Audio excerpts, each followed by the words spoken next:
अस्सलामुअलैकुम, welcome to my channel. उम्मीद है आप सब खैरियत से होंगे। अल्लाह पाक आप सबको अपनी अमान में रखें। तो आज मैं बना रही हूँ बहुत ही यमी सा, बहुत ही हेल्दी सा, क्रीमी सा ये रशियन सैलड। बहुत आसान सी रेसिपी, ऐसे इंग्रेडिएंट्स हैं इसमें जो कि बहुत इजीली अवेलेबल हैं और सब बना सकते हैं। तो बहुत आसान तरीके, बहुत आसान चीज़ों के साथ बनाते हैं रशियन सैलड। बिस्मिल्लाहिर्रहमानिर्रहीम। ये एक एक कप मैंने ये तमाम चीज़ें ले ली हैं और अब इन्हें बड़े बाउल में शिफ्ट करते हैं। एक बड़ा बर्तन ले लिया, उसमें मैंने एक बड़े साइज़ का आलू डाला है जिसे बॉईल कर लिया था और कट कर लिया। एल्बो मैक्रोनीज़ है मेरे पास, इन्हें भी बॉईल करके डाला है। एक बड़े साइज़ का एप्पल था और छिलका उतार के वो कट करके डाला है। और उसके बाद मैंने छोटे साइज़ का टमाटर डाला है। टमाटर आप स्किप भी कर सकते हैं नहीं पसंद तो।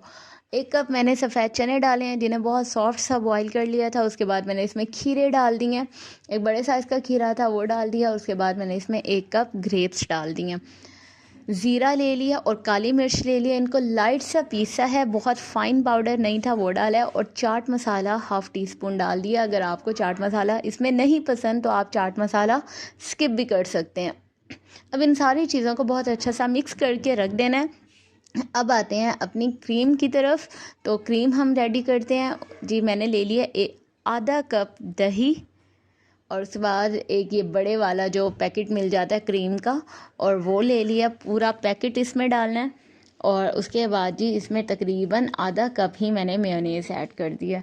ले लेना है इलेक्ट्रिक बीटर, अगर आपके पास वो नहीं है तो हैंड बीटर के साथ तकरीबन 15 मिनट बहुत अच्छा सा बीट करें, और अगर इलेक्ट्रिक बीटर है तो उसके साथ 5 मिनट मुसलसल बीट करें।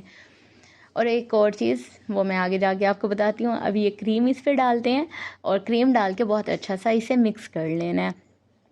और उसके बाद जी हम इसमें डालेंगे आइसिंग शुगर। बहुत फ़ाइन पाउडर तो नहीं है, बहुत लाइट सी पिसी हुई चीनी इसमें मैंने डाली है, तकरीबन 3 से 4 टेबलस्पून। अगर आपने मीठा ज़्यादा रखना है तो आप इस चीनी की मिकदार 5 टेबलस्पून भी कर सकते हैं। इन तमाम इंग्रेडिएंट्स के साथ 5 टेबलस्पून चीनी डाल के फिर मिक्स करना है। लेकिन अगर आप जब क्रीम और मेयोनीज़ और बाकी चीज़ों को बीट कर रहे होंगे तो उस स्टेप पे अगर चीनी डाल के उस स्टेप पे क्रीम बीट करेंगे तो और ज़्यादा अच्छी बनेगी। क्योंकि मैंने बाद में क्रीम डाली थी, वो भी अच्छा टेस्ट था। लेकिन अगर आप बाद में मैंने रियलाइज़ किया कि अगर बीट करते हुए चीनी डाली जाए तो वो और ज़्यादा अच्छा टेस्ट होगा, क्योंकि क्रीम बिल्कुल फीकी सी नहीं होगी, वो उसमें भी मीठा बहुत अच्छा सा हो जाएगा। तो एक ट्रिक समझ लें तो आपने पहले क्रीम के साथ ही चीनी को भी साथ बीट कर लेना है। तो जी ज़बरदस्त सा हमारा रशियन सैलड तैयार है। इस पर मैंने कुछ ग्रेप्स ऊपर से गार्निशिंग के लिए डाल दिए थे। ऑलिव्स थे मेरे पास, वो भी कट करके डाल दिए। आपके पास ऑलिव्स नहीं है तो आप स्किप कर सकते हैं। कोई भी इसमें हार्ड एंड फास्ट रूल नहीं है कि ये चीज़ होगी तो ही रेसिपी अच्छी बनेगी। आपके पास जो भी अवेलेबल चीज़ें हैं उनके साथ बना सकते हैं। फ्रूट्स जितने भी हैं आपके पास उनके साथ बना सकते हैं। तो ज़बरदस्त सा रशियन सैलड तैयार है।